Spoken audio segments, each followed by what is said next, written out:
வணக்கம். இன்றைக்கி நம்ம கௌரி சமையலறையில் லஞ்சுக்கு வந்து முருங்கைக்காய் அரைச்சி விட்ட குழம்பு. இது வந்து ஒரு புளி குழம்பு மாதிரியும் இருக்காது, காரக்குழம்பு மாதிரியும் இருக்காது. நம்ம ஃப்ரெஷ்ஷாக மசாலா அரைச்சி விட்டு பண்ண போகிறோம், பொடி எதுவும் போட போகிறதில்ல. ஸோ இது ஒரு அளவான புளி, அளவான காரத்தோட ஃப்ரெஷ்ஷாக மசாலா அரைச்சி விட்டு பண்ணுறதுனால அவ்வளோ நல்ல வாசம். நீங்கள் சமைக்கும் போதே கண்டிப்பாக என்ன சமைக்கிற அப்படின்னு சொல்லிட்டு வீட்டில் இருக்கவங்க இல்லை பக்கத்து வீட்டில் இருக்கவங்க கூட கேட்பாங்க. அந்த அளவுக்கு வாசமாக இருக்கும். அந்த டேஸ்ட் அவ்வளோ எக்ஸலண்ட்டாக இருக்கும். நீங்கள் சாப்பிட்டு முடித்து நாள் ஃபுல்லாக அந்த நாக்கில் வந்து அந்த டேஸ்ட் ஒட்டிக்கிட்டே இருக்கும். அந்த அளவுக்கு ரொம்ப நல்லாயிருக்கும். இதுக்கு காம்பினேஷனாக ஜம்முன்னு ஒரு வாழைக்காய் பொரியலும் நம்ம பார்க்க போகிறோம்.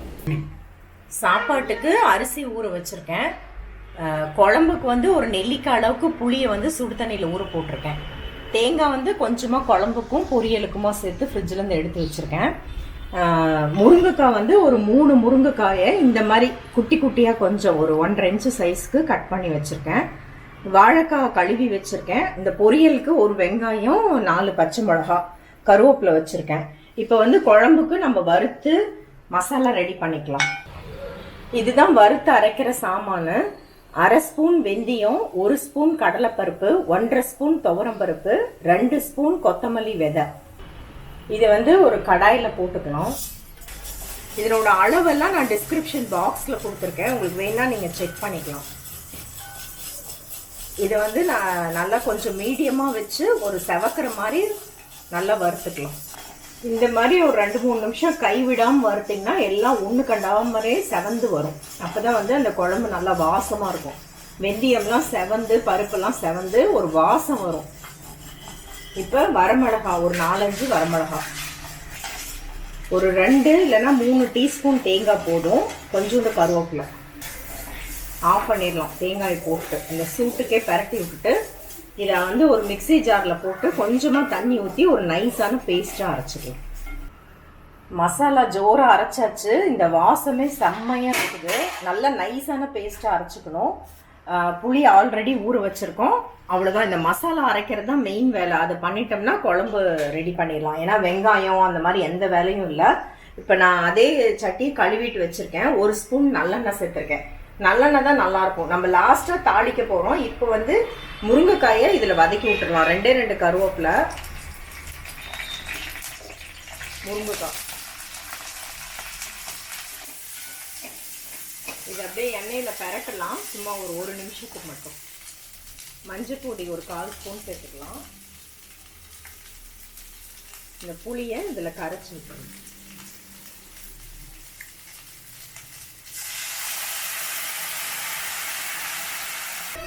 புளியை வந்து கொஞ்சம் சுடுதண்ணியில் ஊற வச்சிட்டிங்கன்னா ஈஸியாக வந்துடும்.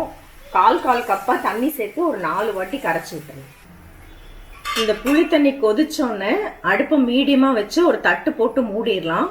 ஒரு 6-7 நிமிஷம் இது ஒரு 90% குக் ஆகட்டும். இந்த முருங்கைக்காய் மீடியமான ஃப்ளேமில் மூடி வச்சிடலாம். இப்போ இதை இந்த அடுப்புக்கு மாற்றிட்டேன். இது அப்படியே வெந்துட்டுருக்கட்டும். அதுக்குள்ளே வந்து நம்ம பொரியலுக்கு ரெடி பண்ணலாம்.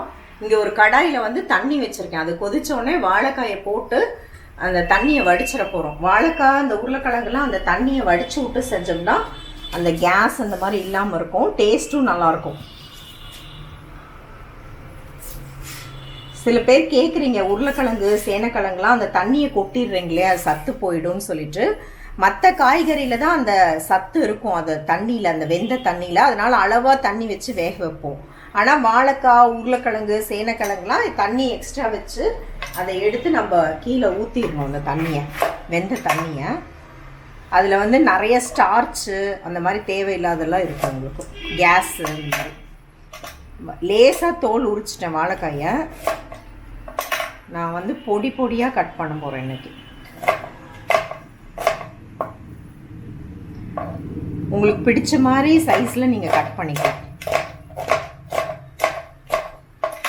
இந்த மாதிரி பொடியாக கட் பண்ணியிருக்கேன். வேக வைக்கிறதுக்கு தண்ணி வச்சுருக்கேன்.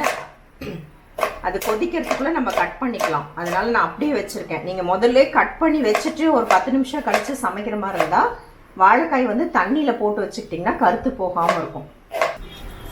வாழைக்காயை மேலே இப்படி காம்பு எடுத்துகிட்டு லைட்டாக இப்படி உரிக்கணும். தோலை முழுசாக சீவி எடுக்காமல் இப்படி உரித்து எடுக்கணும். அப்போ வந்து அந்த டேஸ்ட் நல்லாயிருக்கும் வாழைக்காய் ஃபைனலாக அந்த டிஷ்ஷுக்கு. கொஞ்சம் பிஞ்சு வாழைக்காயாக வாங்கிக்கோங்க இந்த பொரியல். இப்போ வாழைக்காய் பாருங்கள் இவ்வளோ பொடி பொடியாக கட் பண்ணியிருக்கேன். பார்க்குறதுக்கே அழகாக இருக்குது. நம்ம கட் பண்ணுறதுக்குள்ளே தண்ணி நல்லா தழைக்க ஆரம்பிச்சிருச்சு. அடுப்பை ஸ்லோ பண்ணிக்கலாம், கையில் ஆவி அடிச்சிடும் உங்களுக்கு. இப்போ இந்த வாழைக்காய் இதில் டைரெக்டாக போட்டுடலாம். வாழைக்காயை போட்டோடனே அந்த கொதிக்கிறது கொஞ்சம் நிற்கும். அப்படியே நல்லா எல்லாம் முழுகிற மாதிரி வச்சுட்டு வெயிட் பண்ணுங்கள். ஒரே நிமிஷத்தில் மறுபடியும் நல்லா கொதிக்க ஆரம்பிக்கும். இந்த மாதிரி தலை வந்து ஒரு 2 நிமிஷம் கொதிச்சா போதும், ஆஃப் பண்ணிக்கலாம். இதை அப்படியே வச்சிங்கன்னா ஓவர் குக் ஆகிடும். உடனே வந்து ஒரு வடித்தட்டில் வடிச்சு விட்டுருவோம். இப்போ முருங்கைக்காயை திறந்து செக் பண்ணலாம். இன்னும் வேகலை, ஒரு 50% குக் ஆகிருக்கு. அமுத்தி பார்த்தோம்னா தெரியுது உங்களுக்கு. இன்னும் 2-3 நிமிஷம் ஆகட்டும், மூடி வச்சு. இப்போ இதே கடாயை கழுவிட்டு அடுப்பில் வச்சுருக்கேன். இது காயறதுக்குள்ளே நம்ம வந்து வெங்காயம் கட் பண்ணிக்கலாம்.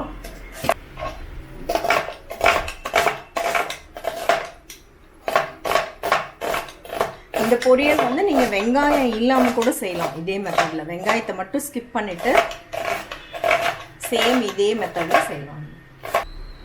இதுக்கு காரத்துக்கு பொடி எதுவுமே கிடையாது, வெறும் பச்சை மிளகாவோட காரம் மட்டும்தான். ஸோ நான் வந்து 4 பச்சை மிளகா போட்டிருக்கேன். ஸோ வாழைக்காய் வெந்தது ரெடி, வெங்காயம் பச்சை மிளகா கருவேப்பிலை ரெடி, தேங்காய் ரெடி. நம்ம தாளித்து விட்டுருவோம். எண்ணெயில் வந்து கடுகு, உளுத்தம்பருப்பு, கடலைப்பருப்பு பொரியும் போது பெருங்காயம், இந்த வெங்காயம், கருவேப்பிலை, பச்சை மிளகா.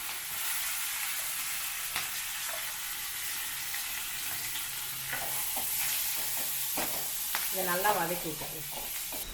வெங்காயம் வதங்கினோடனே அடுப்பை ஸ்லோ பண்ணிவிட்டு கொஞ்சமாக மஞ்சள் பொடி சேர்த்துக்கலாம். இந்த வாழைக்காயை சேர்த்துக்கலாம்.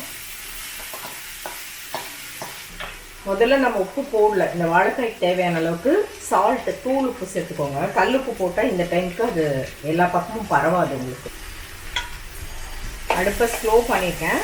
இதை நல்லா ஒரு வாட்டி உப்பு, மஞ்சத்தூள் எல்லாமே நல்லா பரட்டி விட்டுக்கலாம், எல்லா பக்கமும் படுற மாதிரி. இப்போ வந்து கொஞ்சமாக தண்ணி தெளித்து விட்டுக்கலாம். சும்மா ஒரு 2 கை மட்டும் தண்ணி, ஒரு 1/4 கப் அளவுக்கு தெளித்து விட்டுட்டு அப்படியே மீடியமாக வச்சிடலாம். இப்போ எதுக்காக தண்ணி சேர்த்துக்கோன்னா, ஆல்ரெடி வாழைக்காய் வந்து 90% குக் ஆகிருக்கு. இப்போ வந்து ஒரு 10% குக் ஆகும் அந்த மீடியம் ஃப்ளேமில். அந்த டைமுக்கு அந்த உப்பு, காரம் அது எல்லாமே உள்ளே பிடிச்சி வந்துடும். இப்போ நான் சமையலுக்கு யூஸ் பண்ணது நம்ம கௌரி ஷாப்போட சூப்பரான ஒரிஜினலான மஞ்சத்தூள். இதில் வந்து கலர், கெமிக்கல் எதுவுமே கிடையாது. நம்ம டைரெக்டாக வந்து விவசாயிங்கக்கிட்டேருந்து வாங்கி அரைச்சி நம்ம இது பண்ணிகிட்ருக்கோம். இதனோட ஷாப்பிங் லிங்க் வேணுன்னா கீழே டிஸ்கிரிப்ஷன் பாக்ஸில் இருக்குது. பாருங்கள், ஒரு 2 நிமிஷம் 3 நிமிஷத்துலேயே நல்லா வந்து ட்ரை ஆகிடுச்சு. நல்லா வரன்னு தண்ணியே இல்லாமல் ட்ரை ஆகணும். நீங்கள் இப்படி நடுவில் எல்லாம் நவுத்தி விட்டு பார்த்தீங்கன்னா தண்ணி இருக்கக்கூடாது, இந்த மாதிரி ஆகணும். இப்போ தேங்காய் துருவல் நல்லா ஒரு 1.5 டேபிள் ஸ்பூன் போடலாம் தேங்காய். இதுக்கு தேங்காய் நிறைய போட்டால் நல்லாயிருக்கும் இந்த பொரியலுக்கு. நல்லா ஒரு பெரட்டிட்டு தேங்காயை போட்டு ஆஃப் பண்ணிக்கலாம். ஜோரான ஜம்முன்னு வாழைக்காய் பொரியல் ரெடி ஆயிடுச்சு. இப்போ குழம்புக்கு வரலாம். பாருங்கள், முருங்கைக்காய் வந்து வெந்துருச்சு நல்லா, இந்த தண்ணியும் நல்லா சுண்டி வந்துருச்சு. இப்போ நம்ம இந்த அரைச்சி வச்ச பேஸ்ட்டை சேர்த்துக்கலாம். இப்போ மிக்ஸியை நல்லா கழுவி தண்ணி சேர்த்துக்கலாம். ஒரு 2 டம்ளர் போல் நான் தண்ணி சேர்த்துருக்கேன். இது நல்ல திக்னஸ் கொடுக்கும். நம்ம பருப்பு, கொத்தமல்லி, வெந்தயம்லாம் அரைச்சி ஊற்றிருக்கோம்ல, அது இல்லாமல் இந்த மசாலாவும் ஒரு 5 நிமிஷம் கொதிக்கணும். குழம்பு தேவையான அளவுக்கு உப்பும் சேர்த்துடலாம். இது நல்லா மசாலா பச்சை வாசம் போக கொதிச்சு வரட்டும். நம்ம தாளிச்சிட்டா குழம்பு ரெடி. இது நல்லா கொதிச்சிருச்சு, பச்சை வாசம் போக. வாசம் சும்மா பிரமாதமாக வருது, குழம்பு கொதிக்கிற வாசம். முருங்காயும் நல்லா வெந்துருச்சு. செக் பண்ணிக்கோங்க, உப்பு செக் பண்ணிக்கலாம். இப்போ வந்து இந்த மாதிரி கன்சிஸ்டன்சி வச்சுக்கோங்க, கொஞ்சம் தண்ணி ஆட்டம். இது ஆறும்போது திக்னஸ் கொடுக்கும். அந்த பருப்பு, வெந்தயம்லாம் ஆறும்போது கொஞ்சம் திக்னஸ் கொடுக்கும். இன்னும் கூட கொஞ்சம் தண்ணி சேர்க்குறாங்க. தாளிக்கிறதுக்கு நல்லெண்ணெய் 1 குழிக்கரண்டி வச்சுருக்கேன். இதில் கடுகு சேர்த்துக்கலாம். நான் இதுக்கு வந்து பருப்பெல்லாம் எதுவும் ஆட் பண்ணல, ஆல்ரெடி பருப்பெல்லாம் அரைச்சி விட்ருக்கனால வெறும் கடுகு மட்டும் போட்டிருக்கேன். அது பொரியும் போது வரமிளகா, பெருங்காயம் 1/2 ஸ்பூனு,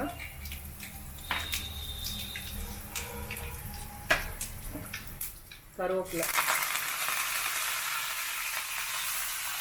இந்த தாளிப்பை இந்த மேலே சேர்க்கலாம். அடுப்பை ஆஃப் பண்ணிடலாம். ஜோரான அரைச்சி விட்ட முருங்கைக்காய் குழம்பு ஜம்முன்னு ரெடி ஆயிடுச்சு. வாசம் கம கம கம கமன்னு வருது. பார்த்தீங்கன்னா ஒரு 15 நிமிஷத்துல சூப்பராக அரைச்சி விட்ட முருங்கைக்காய் குழம்பு. அதுக்கு தொட்டுக்கிறதுக்கு சூப்பராக பொடி பொடியாக கட் பண்ண வாழைக்காய் பொரியல் ரெண்டுமே ரெடி. நான் சாதம் வந்து அப்புறமா சூடாக வைக்க போகிறேன்.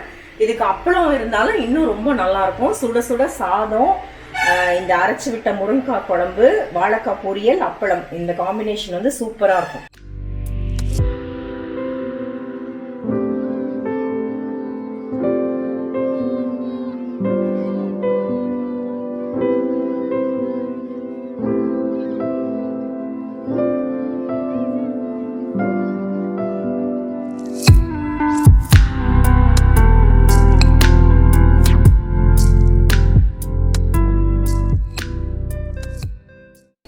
சூப்பரான லஞ்ச் மெனு ரெடி ஆயிடுச்சு. நான் என்ஜாய் பண்ண போகிறேன் அப்பளத்தோடு சேர்த்து. நீங்களும் இதை ட்ரை பண்ணி பாருங்கள். எப்படி இருக்குன்னு உங்கள் ஃபீட்பேக்ஸ் கமெண்ட் ஷேர் பண்ணிக்கோங்க.